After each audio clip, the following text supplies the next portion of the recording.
मैं डॉक्टर तपन भादविया corporate accounting निगम लेखांकन की इस कक्षा में आपका स्वागत करता हूं। इससे पहले हमने इश्यू ऑफ शेयर्स अंशों के निर्गमन के संदर्भ में क्या कंपनी अधिनियम के प्रावधान हैं, किस प्रकार से जर्नल प्रविष्टियां की जाती है और उन प्रविष्टियों के लिए राशियों की गणना कैसे की जा सकती है, वो हमने देखा था इससे पहले की वीडियो में। अगर आपने वीडियो को सब्सक्राइब नहीं किया है तो अब आप इस वीडियो को सब्सक्राइब कीजिए। इससे आपको एबीएसटी से संबंधित विभिन्न विषयों के वीडियोस के बारे में अपडेट निरंतर आपको मिलते रहेंगे, तो प्लीज सब्सक्राइब द चैनल। आज हमने दो न्यूमेरिकल व्यवहारिक प्रश्न लिए हैं जिनकी सहायता से हम प्राप्त राशि की गणना जब्त किए गए अंशों पर कैसे की जाती है, उनकी बकाया राशि की गणना कैसे की जाती है, शेयर फॉरफिटेड अकाउंट में राशि कैसे ले जाई जाती है और शेयर फॉरफिटेड से शेष बैलेंस शीट में या कैपिटल रिजर्व में कैसे ट्रांसफर किया जाता है। इस बात को ध्यान में रखते हुए प्रश्नों को हल करेंगे, गणनाओं पर ध्यान रखेंगे कि कैसे ये गणनाएं की जाती है। प्रश्न है, अरविंद लिमिटेड जिसकी पूंजी 4 लाख रुपए जो 20 रुपए वाले 2000 अंशों में विभाजित है, जनता में अपने अंशों को प्रस्तावित करती है। भुगतान निम्न प्रकार से है, जो 20 रुपया अंकित मूल्य या फेस वैल्यू है वो लिया जाना है on application ₹5, on allotment ₹5, on first call ₹6 and remaining means ₹4। क्योंकि 5, 5, 10 और 6 16 रुपए हो चुके, टोटल 20 रुपए का एक अंकित मूल्य का शेयर है, तो 4 रुपए सेकंड कॉल के ऊपर। हमने विवरण दिया हुआ है कि एक अंशधारी है ए जिसके पास में 30 अंश है, ने केवल आवेदन का भुगतान किया है, यानी कि प्राप्त राशि केवल आवेदन की है, तो बकाया कौन कौन सी रह गई? अलॉटमेंट की बकाया रह गई, प्रथम मांग की 5 रुपए भी बकाया रह गई और द्वितीय मांग की भी बकाया रह गई राशि। अंशधारी बी ने जिसके पास में 20 अंश है, आवेदन राशि 20 अंशों पर और आवंटन राशि 10 अंशों के ऊपर दी है। इसका मतलब उसने 10 अंशों के ऊपर आवंटन राशि नहीं दी और उसके बाद में क्या हुआ कि 20 अंशों के ऊपर ही प्रथम मांग 6 रुपए प्रति अंश के हिसाब से और 20 अंशों के ऊपर ही द्वितीय मांग 4 रुपए प्रति अंश के हिसाब से उसने नहीं दी है, बकाया रह गई। अंशधारी सी के पास में 8 अंश है, उसने केवल आवेदन और आवंटन राशि का भुगतान किया, यानी कि प्रथम मांग 6 रुपया और द्वितीय मांग 4 रुपए का भुगतान उसने नहीं किया। एक अंशधारी और है डी जिसके पास में 5 अंश है, आवेदन, आवंटन और प्रथम मांग राशि का भुगतान उसने संपूर्ण कर दिया है, परंतु द्वितीय मांग का भी भुगतान नहीं किया है। इसका आप जानते हैं कि किसी भी कॉल का, किसी भी राशि का, मांगी गई राशि का भुगतान न करने पर कंपनी का अधिकार है कि वो पर्याप्त नोटिस देकर उसके अंशों को जब्त कर ले, यानी कि शेयर वापस ले ले और जो राशि उसने अब तक दी है उसको शेयर फॉरफिटेड अकाउंट में डाल दे। तो इसने भी सेकंड कॉल का भुगतान नहीं किया, तो इसके भी अंशों को जब्त किया जा सकेगा। अंशधारी ई ने जिसके पास 3 अंश है, पूर्ण रूप से आवेदन राशि, बंटन राशि, प्रथम मांग राशि का भुगतान कर दिया और द्वितीय मांग 2 अंशों पे चुकाई। ध्यान से देखिए तो 3 में से 2 अंश ऐसे हैं जिनपे सारा पैसा 20 रुपया अंकित मूल्य, संपूर्ण मूल्य वो चुका है, यानी कि इन 2 अंशों को कंपनी जब्त नहीं कर सकती। अब बचा केवल एक अंश 3 में से, तो उसके ऊपर उसने आवेदन दे दिया, आवंटन दे दिया, प्रथम राशि दे दी, लेकिन द्वितीय मांग उस एक अंश के ऊपर नहीं दी। इसलिए अगर जब्त किया जाना है ई के 3 अंशों में से तो केवल एक अंश ही जब्त किया जा सकेगा जिसपे सेकंड कॉल ड्यू रह गई है। शेष अंशों पर ये जो डिटेल है अगर आप ध्यान से देखें तो इन अंशों को योग करें तो 66 अंश हैं, 66 शेयर्स हैं, जिनमें से ई के 2 अंशों को छोड़ दें इसलिए कि वो पूर्ण प्रदत्त हो गए, सारा 20 रुपया उसने चुका दिया, तो 64 अंश ऐसे हैं जिनपे कुछ न कुछ राशि बकाया है और 2 अंश ऐसे हैं जिनके ई के जिनको पे सारी राशि प्राप्त कर ली गई। तो ये शेष अंश है, उसमें हम इन 2 अंशों को शामिल कर लेंगे और 64 अंशों की गणना अलग रखेंगे क्योंकि उन पे कुछ बकाया है, उनको जब्त किया जाना है। कंपनी ने उन सभी अंशधारियों के अंशों को जब्त कर लिया है जिन पर कोई भी राशि बकाया है। तो ए के 30, बी के 20, सी के 8, डी के 5 और ई के एक अंश को जब्त कर लेंगे, 64 अंश जब्त हो जाएंगे। जब्त किए गए अंशों में से आधे, 64 में से आधे यानी कि 32 अंशों को 10% बट्टे पर, एक शेयर है 20 रुपए का, तो 2 रुपए के बट्टे के ऊपर पूर्ण प्रदत्त मानते हुए पुनः निर्गमित कर दिया गया। चूंकि बट्टे पर जारी किया गया है तो वैसे भी स्पष्ट है कि 2013 से पूर्व के ही होंगे ये, क्योंकि उसके बाद में बट्टे पर जारी अंश नहीं किए जा सकते। कंपनी अधिनियम 2013 के लागू होने से पूर्व ये सब किया गया। उपर्युक्त व्यवहारों की जनरल प्रविष्टियां देनी है और अपने को बतलाना है कि अंश पूंजी, शेयर कैपिटल और अंश जब्त खाते, शेयर फॉरफिटेड अकाउंट को बैलेंस शीट में कैसे बताएंगे। इस स्लाइड को देखें। कुल अंकित मूल्य 20 रुपए को 4 भागों में बांटा हुआ है। 4 कॉलम्स आपके सामने हैं। आवेदन पर 5 रुपया, आवंटन पर 5 रुपया, प्रथम मांग पर 6 रुपया और द्वितीय मांग पर 4 रुपया। इन चारों कॉलम्स का जो योग है अंत में ग्रीन कलर में शो किया हुआ है @20 पर शेयर।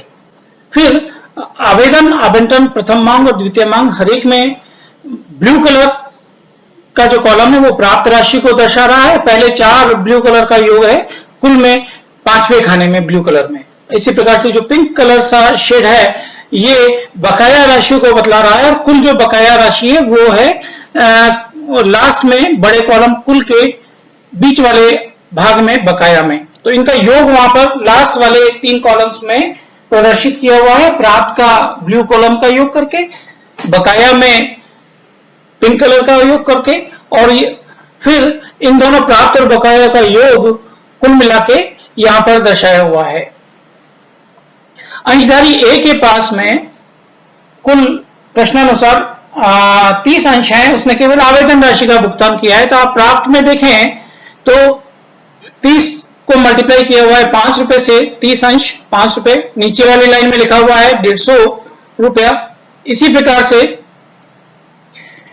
उसने आवेदन पर पैसा दिया परंतु आवंटन, प्रथम मांग और द्वितीय मांग पर पैसा नहीं दिया। तो आप पिंक कलर में देखें, बकाया में ये 30 शेयर को क्रमशः मांगी गई राशि से गुणा करके राशियां लिखी हुई है।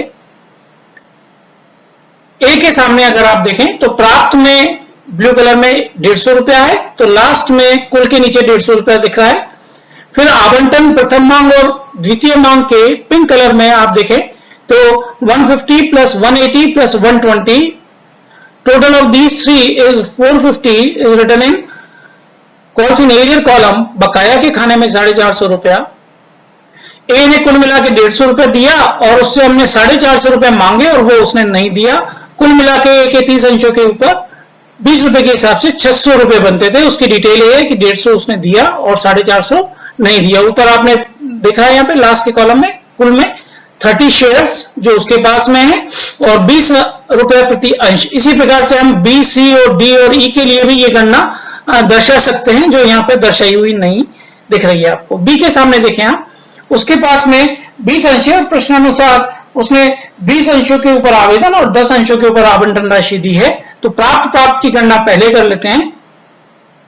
तो बी के सामने देखिए, आवेदन के नीचे प्राप्त राशि है 20 मल्टीप्लाइड बाई 5 100 रुपीज, और फिर प्राप्त राशि है इस बार केवल 10 अंशों के ऊपर दी है 5 रुपए के हिसाब से 50 रुपया।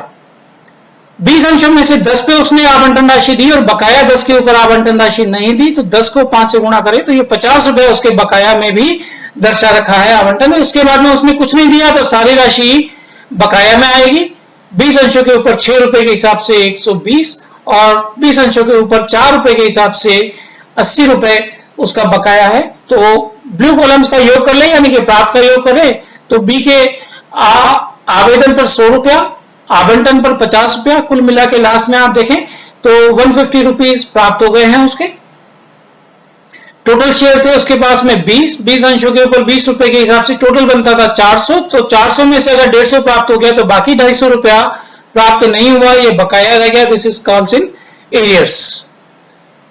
इसी प्रकार सी की गणना करें तो उसने 8 अंशों के ऊपर आवेदन और आवंटन की राशि दी है, तो ये दर्शा रखी है यहाँ पे 40 और 40 रुपया। और उसके बाद में उसने प्रथम मांग पर नहीं दी 48 रुपया और द्वितीय मांग पर नहीं दी 32 रुपया, तो 80 रुपया प्राप्त हुआ है, उसका 80 रुपया बकाया है। टोटल 160 रुपए उससे लेने थे 20 अंशों के ऊपर 8 अंशों के ऊपर 20 रुपए के हिसाब से। डी के 5 अंश है, उसने आवेदन, आवंटन और प्रथम मांग दे दिया है, तो क्रमशः उसके 25, 25 और 30 रुपए तो प्राप्त हो गए। और लास्ट में द्वितीय मांग में देखें आप 5 अंशों के ऊपर 4 रुपए के हिसाब से 20 रुपए प्राप्त नहीं हुआ। टोटल के लास्ट के 3 खाने को आप देखिए वापस, तो 80 रुपए प्राप्त हो गया है, 20 रुपया कॉल्सिन एरियर्स रह गया है और 100 रुपया उसका टोटल लिया जाना था। ई के यहाँ पे आप ध्यान से देखें तो केवल एक अंश को ही हमने यहाँ पे लिया है, टोटल अंश उसके थे 3, लेकिन 3 में से 2 अंश ऐसे हैं जिसके ऊपर उसने आवेदन, आवंटन, प्रथम मांग और द्वितीय मांग चारों चीजें दे दी, यानी कि कुल 20 रुपए मांगा था, 20 रुपए दे दिया, तो उसके अंशों को जब्त नहीं किया जा सकता। तो इस तालिका में आज हमने केवल जब्त अंशों का विवरण ही प्रदर्शित किया है, तो वो 2 अंश छोड़ दिए, शेष एक अंश जिसके ऊपर सेकंड कॉल ड्यू है, तो आप देखें द्वितीय मांग ड्यू है इस एक अंश के ऊपर, और बाकी तीनों चीजें यानी कि आवेदन, आवंटन और प्रथम मांग उसने दे दिया है। तो कुल मिला के 16 रुपए उसका प्राप्त हो गया है एक अंश के ऊपर, और 4 रुपए बकाया है, और कुल मिला के उससे 20 रुपए लिया जाना था। तो इस प्रकार से लास्ट लाइन में देखें, रो में देखें आप कि कुल 64 अंशों की डिटेल है, जिसमें प्राप्त राशि लास्ट के 3 कॉलम कुल के नीचे देखें तो 476 रुपीज इन 64 अंशों के ऊपर प्राप्त हो गया। अगर ये 64 अंश जब्त किए जाते हैं तो ये 476 रुपया शेयर फॉरफिटेड अकाउंट में चला जाएगा। बकाया जो है वो है इन 64 अंशों के ऊपर 804 रुपया। अगर हमने कॉल्स इन एरियर्स नहीं खोला है अकाउंट, तो ये रेस्पेक्टिवली उनके application account, allotment account, first call account और सेकंड अकाउंट में मिलके ड्यू पड़ा हुआ है। आप आवेदन के नीचे बकाया देखें, कुछ भी नहीं है। आवंटन के नीचे देखें तो 200 रुपए ये ड्यू है, कॉल्स इन एरियर्स है। प्रथम मांग का 348 रुपया कॉल्स इन एरियर्स है, और सेकंड कॉल में 256 रुपया कॉल्स इन एरियर्स है। तो ये इन खातों में ही रह जाएगा। जब फोर फीचर की एंट्री करेंगे तो कॉल्स इन एरियर की जगह पर हम क्रेडिट साइड में allotment account, first call account, second call account को लिख देंगे, और इनका रेस्पेक्टिव अमाउंट अलॉटमेंट का 200, 348 on first call and 256 on second call. In all, the calls in area amount is 804 rupees on these 64 shares. इस slide पर हमने कुल कितने अंश जब्त किए गए और इस कंपनी को जिसने 2000 अंश निर्गमित किए थे, इन अंशों पर कितनी राशि प्राप्त हो गई और कितनी राशि बकाया है, इसकी गणना दर्शाई है।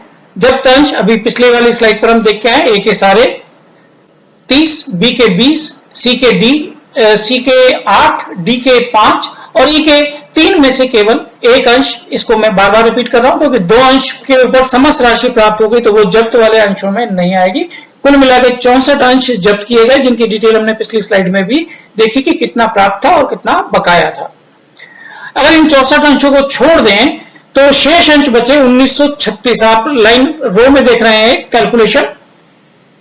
इन 1936 अंशों के ऊपर आवेदन पर 5 रुपया, आवंटन पर 5 रुपया, प्रथम मांग पर 6 रुपया और द्वितीय मांग पर 4 रुपया, कुल मिलाकर 20 रुपए के हिसाब से पैसा समस्त प्राप्त हो गया है। तो ये दर्शाया हुआ है। कुल मिलाकर इन अंशों पे प्राप्त राशि है 38,720। रेस्पेक्टिव जब हम एंट्री करेंगे तो आवेदन के ऊपर प्राप्त राशि जो हो जाएगी 9,680, आवंटन पर 9,680, प्रथम मांग के ऊपर 11,616 और द्वितीय मांग के ऊपर 7,744 रुपए प्राप्त हो जाएगी। बाकी के जो 64 अंश हैं उसमें 320 रुपए प्राप्त हुआ है। 120 रुपए आवंटन के ऊपर, प्रथम मांग के ऊपर 36 रुपए और द्वितीय मांग के ऊपर कुछ भी प्राप्त नहीं हुआ है, इसीलिए वो जब्त हुए हैं। तो टोटल 20,000 अंशों की जब हम एंट्री करेंगे तो आवेदन के ऊपर 10,000 रुपया बैंक अकाउंट में जाएगा, आवंटन के ऊपर 9,800 रुपया बैंक अकाउंट में जाएगा, फर्स्ट कॉल के ऊपर 11,652 रुपया बैंक में जाएगा और सेकंड कॉल की कुल प्राप्त राशि 1936 और 64 मिला के 7,744 रुपया, 7,744 रुपीज जो सेकंड कॉल पे बैंक अकाउंट में डाल दिया जाएगा। कुल मिला के 39,196 रुपया प्राप्त हुआ है और बकाया 804 है। 40,000 रुपए की डिटेल कुल मिला के इस प्रकार है। और वापस वही देख रहे हैं आप, कुल अंश जो 64 बतला रखे हैं, जब्त अंश जो 64 बदला रखे हैं उस पर कुल प्राप्त राशि 476 रुपए है और कुल बकाया राशि 804 है, जो पिछली स्लाइड पर भी थी। वहीं से हमने ये राशि चाहे वैसे या चाहे ऐसे कैलकुलेट कर सकते हैं।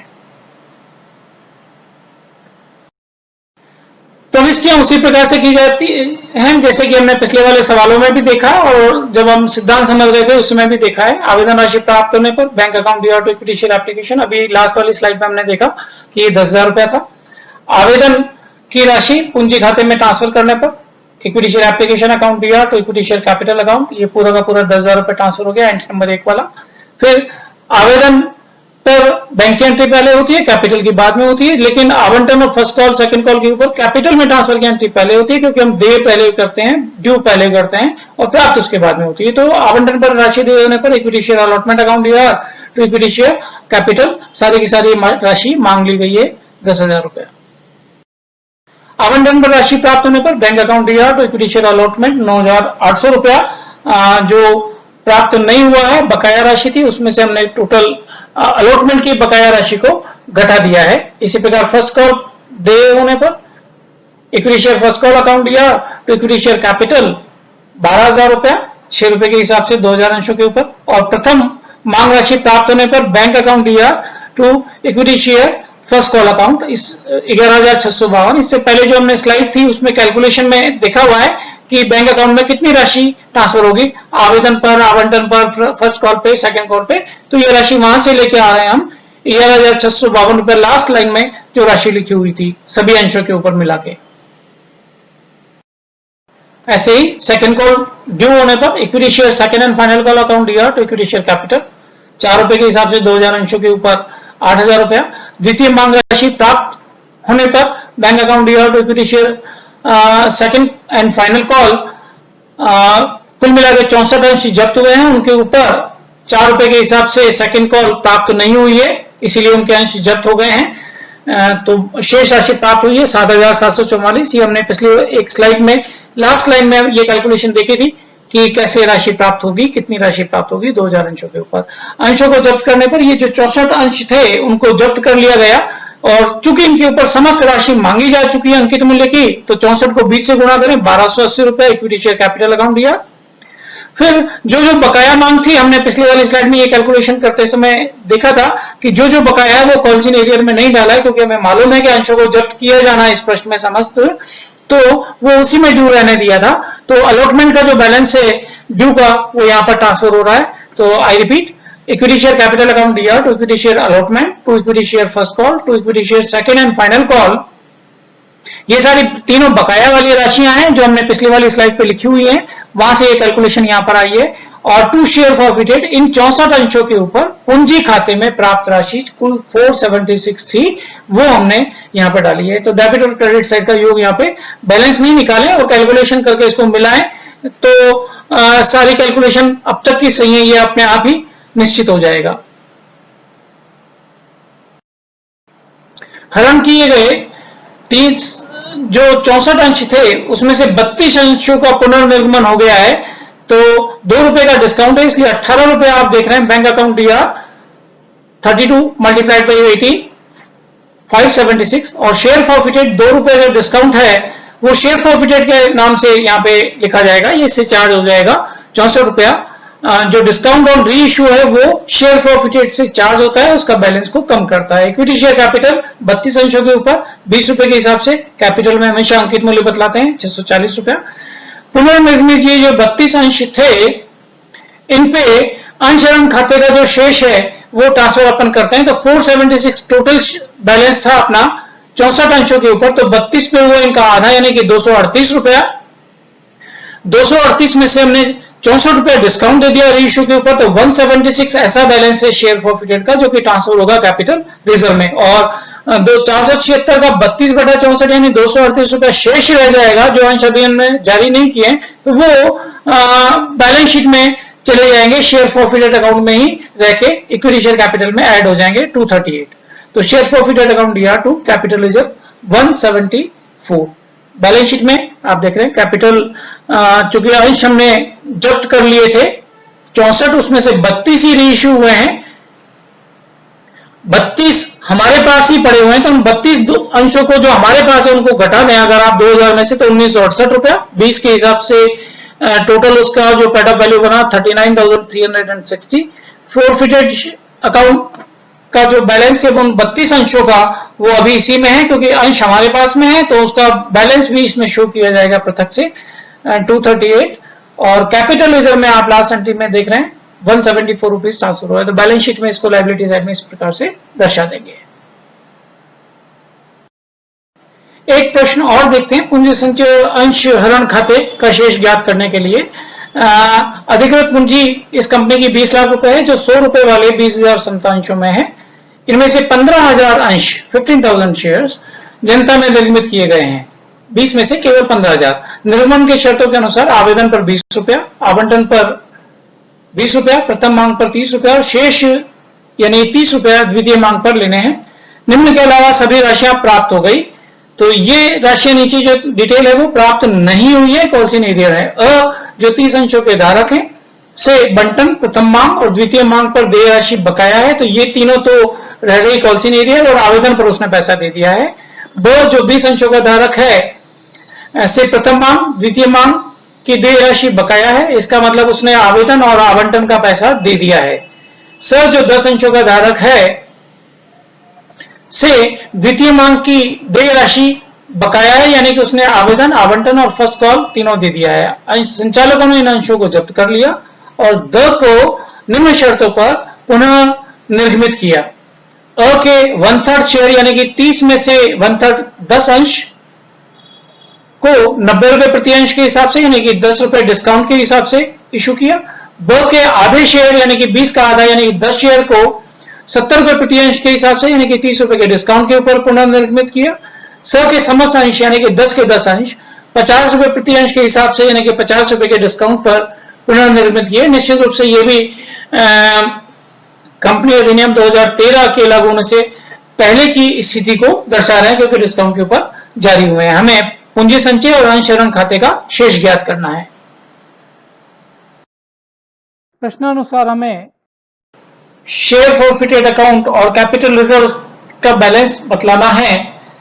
तो शेयर फॉरफिटेड अकाउंट जब्त किए गए अंशों पर प्राप्त राशि से संबंधित है और कैपिटल रिजर्व ये जो जब्त किए गए अंश हैं उनमें उनका अगर पुनर्निर्गमन कर दिया जाता है तो उन पुनर्निर्मित अंशों का शेयर फॉरफिटेड का बैलेंस कैपिटल रिजर्व में ट्रांसफर कर दिया जाता है। इसका मतलब हमें केवल उन अंशों की गणना ही करनी है जिन पे कुछ न कुछ राशि बकाया थी और जिन अंशों को जब्त कर लिया गया। तो अंश हैं, आप कॉलम देख रहे हैं यहाँ पर ऊपर, अंश हरण किए गए अंशों पर प्राप्त कुल राशि जो अंश हरण खाते में भेजी गई। जो प्राप्त राशि है वो इस कॉलम में है।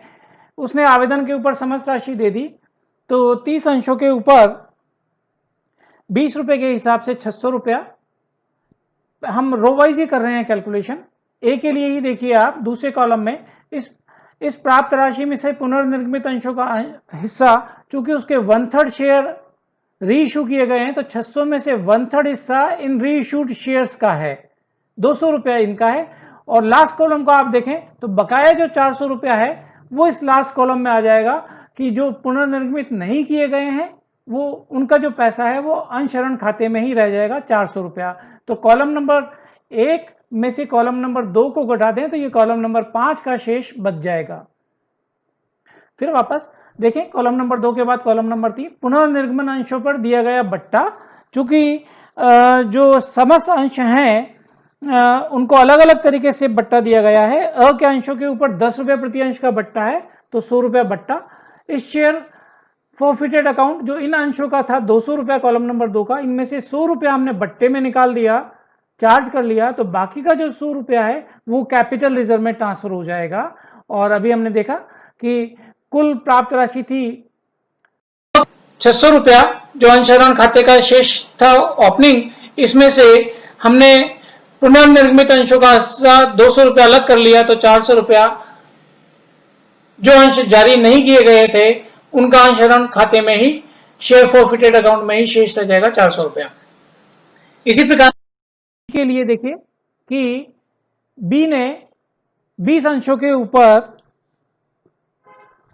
आवेदन की 20 रुपया और आवंटन का 20 रुपया, कुल मिला के 40 रुपये दिया तो 800 रुपया उसका प्राप्त हुआ।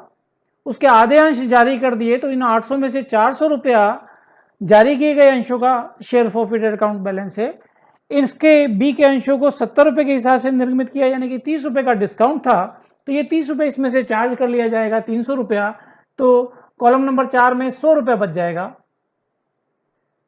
कॉलम नंबर 1 में कुल प्राप्त राशि शेयर फॉरफिटेड का बैलेंस 800 में से 400 पुनर्निर्मित का, तो लास्ट कॉलम देखें 5वां कॉलम, तो बाकी का 400 रुपया जो इशू नहीं किए गए उनका बैलेंस। इसी प्रकार से के उसने अपने को